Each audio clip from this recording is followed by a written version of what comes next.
Hello everyone, my name is Barbara and I'm a Polish girl who lives in Ireland and likes to knit, and today I have a finished object video for you, and it's a fingering weight sweater. So it took me a while to knit it, to be honest, but so worth it.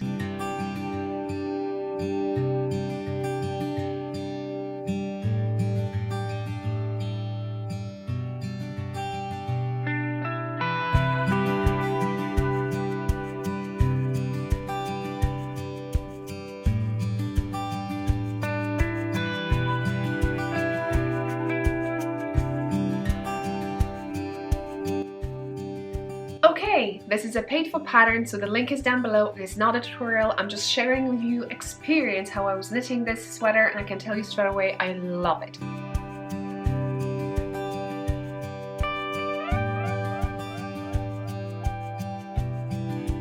As you can see, I'm knitting on Isbre Sweater. I hope I'm saying it right. Seb is preparing dinner, so sorry for the sounds. But I finished the yoke, and I'm on small needle, so that's why it's short.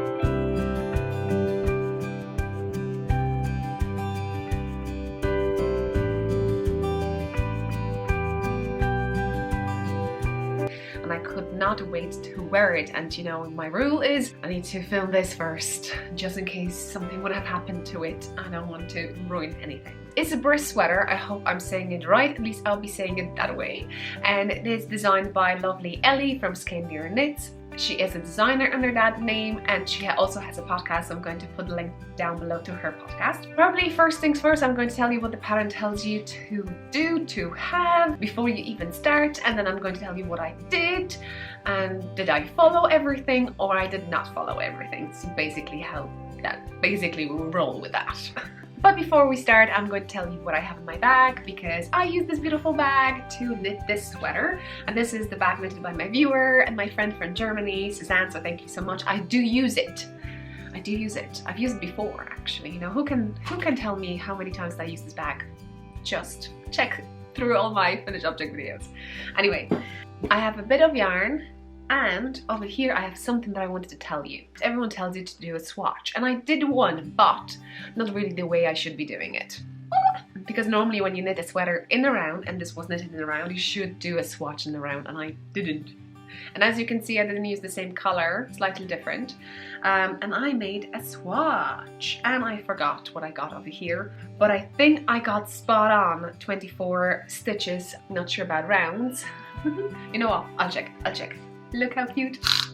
According to this swatch, I have 24 stitches by, the only thing I could measure is 1 inch. So maybe 2, but I did 1 inch, which is 10 rounds, well, rows. So basically it's like 40. Double check that. So anyway, the most important thing was that, you know, I could kind of move it here and there, and how to take it is a little bit questionable for me. But anyway, I got 24 stitches. And on the screen, the pattern calls for 24 stitches and 32 rounds. The recommended needle size is US size 2.5, which is 3mm, so for small things, like, you know, this ribbing. The main body thing section is for US size 4, 3.5mm. So I grabbed 3.5mm and I did this thing. So I was quite happy. So I have a finished garment, and my question was like, okay, so is it actually the same? It's not. But anyway, what I got over here is, I have it written down. Right. I got 27 stitches by 30 rounds. That's when we check 4 inches, so 10 centimeters. And I did a kind of a check for 1 inch, and I'm getting 7 stitches by 7 stitches. So, you know, 7 by 4 is 28. So I'm not really so far. In case I would do a little bit smaller swatch than like 4 inches. Over here, it's 30 rounds, and I got 7 rounds. So would that be 28? I was just 2 rounds away from the actual thing. But I think because it was knitted and there's kind of heaviness to it, that's why the swatch will never give me the same round count, because, you know, it doesn't weight anything unless I probably clip things over here and stretch it that way. So yeah, but as you know, the round in this situation only counts in regards to the yoke, but as you can see, I can build up something if I think that it's too small, or you can build up something if you think it's too small, so you can knit for a little bit longer if you want to. Although, did I follow the pattern? I think I did follow the pattern for that. I think I did. So the pattern has some stuff here, and you can go a little bit more or a little bit less. Now, that was the gauge. Ellie, I hope that sticked. I have mentioned needle size. It was on the screen, just in case one more time. I was lucky enough to use the same size to get the same thing over here. And we have noticed that I got a little bit loose. I presume I got a little bit stressed out when I'm doing this, so I'm probably tight, and I'm completely relaxed doing this. So let's think 2-3 stitches for future read. Yarn. Yarn has a big thing in regards when you're knitting something and you want to get proper fabric, because that's what we want to get. It's like if we were knitters, that would be a sewing piece, and how many pieces I can kind of place over here. That's what we're talking about here. The recommended yarn maybe first, okay? So I've never knitted with that yarn. I don't even have it, but it's Rauma Fina Garn, and in 50 gram we have 191 yards, which is 175 meters. It is 100% wool. And what I used, I got a cone, which I caked a little bit, and this 50 gram, although as you could see, I didn't use whole 50. So you know what I'm going to do? I'm going to measure it now. Give me a sec, and I'll tell you how many leftovers I have for my size. About sizes in a sec. So over here I have, you could see I have 2, and I can tell you straight away colors. So this is Nugget, I hope I'm saying it right, and it is Holzgarn. Check that out on the screen now. And this is Jasper, 100% wool, and 50 grams we have 287 meters, 314 yards. So I definitely know by even looking at it, it's completely different. Just to compare, they call for 191 yards in the 50, and I have 314 yards. So in meters, you know, it calls for 175 meters, and I have over here 287 meters. So this tells you it's a little bit thinner. And I'm just wondering now, do they take that for consideration in this state, or they take that for consideration in this state once you block it? So when it blooms, because it does. I have videos.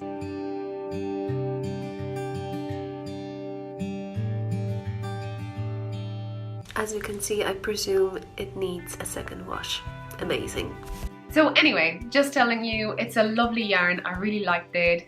The one thing about it, it's kind of like a Velcro effect when you're knitting with it. It catches. It's kind of fun for me. It was fun for me. It may be a different experience for you, but I really like that, and I really love that I ordered a bit, because it's quite a good price for the yarn. Shipping is not really great. Let's say it that way. So I got a bit. Let's go to sizes. We have 10 sizes over here. I knitted size 4. Okay. So what's that?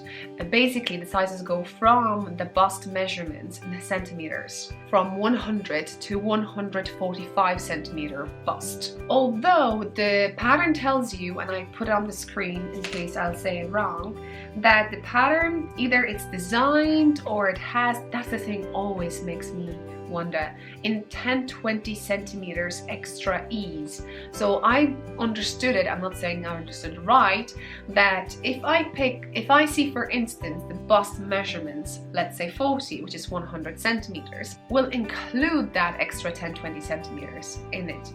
Or should I pick a size bigger to get that 10 to 20 centimeters? I wasn't sure. So that's why I picked size 4, and it was for 115 centimeters. I figured out that mine is 100 centimeters, my bust, so 40 inches. Quite cool, isn't it? Like the longest needle circular for socks. So I put up a little bit 15 centimeters over that, just to be sure that I'm picking the right size. So I will have 15 centimeters positive ease. So if that already has 10 to 25, so let's say it has 10, then I will end up with 125 centimeters. I hope you're getting me. So the pattern tells you to have 10 to 20, so if I have 25, it wouldn't be that bad. Well, to be honest, I love it. I think that should be fit for me. Obviously, this is what you can see, the things that I can grab. That's a positive ease. This is what we're talking about. Like fitted will be something like that. Probably that will be fitted.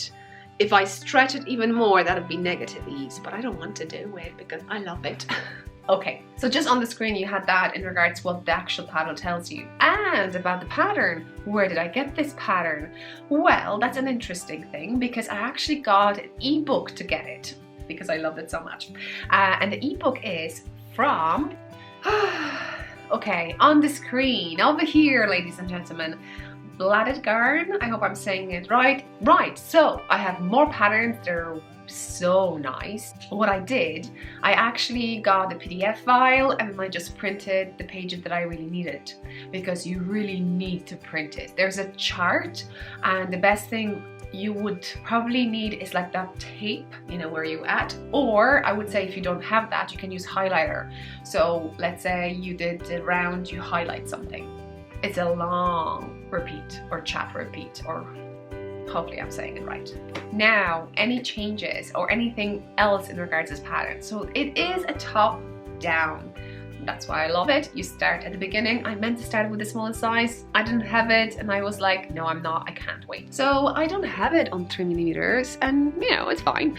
3.5, and I continue that. I did not change the color work. I did that, and by the way, there's a brilliant technique to catch floats because some floats, as you could see, they're quite far, and there is a thing. I'm not saying if that's like a personal Ellie stuff or has she actually spotted somewhere and used it, because some techniques can be used in different patterns. So Ellie, let me know. That's my question for you. So definitely use it. Use it. Don't think that you do your own thing. Just do it and you really like it. Second of all, I was able to knit on this thingy on just 16 inches circular needles, and you know I like, you know, to knit sweaters on 4 inches, so I can kind of place my needle over here and use it as a leverage knitting.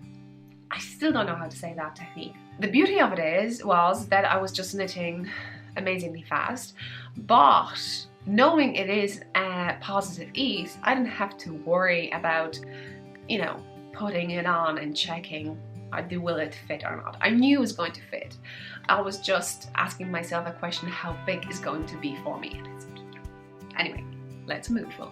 So just in case, if you're doing size 4, you can definitely keep it on 16 inches. Now, there's few things that the ebook has that I have noticed in regards size 4. As I said to you, there are 10 sizes. I was knitting size 4, and all the sizes except, I'm saying it right, except size 4, my size, has slightly different direction, you know, instructions. In a raglan situation, because we have a yoke and a bit of a raglan, I love that. The form of writing does not include the words slip marker. Okay, just saying. I made a note on my project page, and basically what I say, I hope that kind of gives you a gist. So if you get to that section, and I think that's not only the size 4, I think that's all sizes. The next will be about size 4. I wrote down something like that. Raglan decreases doesn't say slip stitch markers, so follow the pattern as it says and slip even though it doesn't say it. If you get the pattern, you'll know what I'm talking about. Just to be aware of that, just in case you are used to different way of writing. Right, and now let's go back to the thing that I was actually talking about size 4. I have noticed something that it's in an ebook. I know this pattern might be available for, single sale, and maybe Ellie will change it then, but just to be aware, everything is fine for other sizes, but the way it's written down, you have, for instance, all sizes except size 4, and you do that thing, and then you have just size 4, and you do that thing. And it's some way, this directions on instructions, they're missing row 3 and 4 for my size. It's not that it's missing, it's basically round 5 is my size, round 3. So basically I was doing round 1, round 2, and then I was wondering what to do. I knew I did something on one side and I had an idea I have to kind of repeat it on the other side. I couldn't find the wording round 3 and 4. So I went down to when it says all sizes are again size 4, and that was round 5. And when I read it before I knitted it, I understood, well, that's exactly what I need to do now. So it's just a matter of like, how to say it? It's just to be aware when you get into that section to understand it before doing it. I would suggest maybe just to write down first all sizes except size 4 and from 1 to whatever, and then do a line and do size 4 and then from 1 to whatever, and that way you would notice that, oh, you know, we don't have it in proper numbering because all directions are there. It's just, I hope you know what I'm talking about. Second of all, there is a small tiny thingy which actually, even if you do it or you don't do it, doesn't change anything. You don't do MDS, so something like that, in a row 1 for size 4, so for my size, in the raglan situation. Well, I did that and I just did that, and at the end of the day, it doesn't do anything. So that's the 3 main things that I found out, but if I could figure it out, you can definitely figure out, especially when I'm pointing it out to you. It was just as I said in that issue, that's an ebook, so maybe they have changed it. I haven't checked actually, but that's what I have noticed. So just in case you'll be looking for, like I said, round 3 or 4, you just go to round 5. Read it and you will know, like, yeah, exactly. Anyway, I love this so much. I would knit it again if I could, but I have other yarn, I have other patterns that I want to knit, but you never know. You never know. I love it so much. Ellie, brilliant job. Brilliant job. Okay, I think that's all. I hope you enjoy it. Now I'm going to show you a few videos that I took before blocking it, during blocking it, and now after blocking it. It really blooms. As you could see, people are afraid that it's kind of see-through. You could see a line of my long sleeve t-shirt underneath, but I believe because it's a, you know, light color, I could probably just wear my underwear underneath it and it feels so great, because I think it'd be perfect summer sweater for evenings just to put on and have that breeze and still warmness. And I really like this wool, and I can't wait to knit something else with it.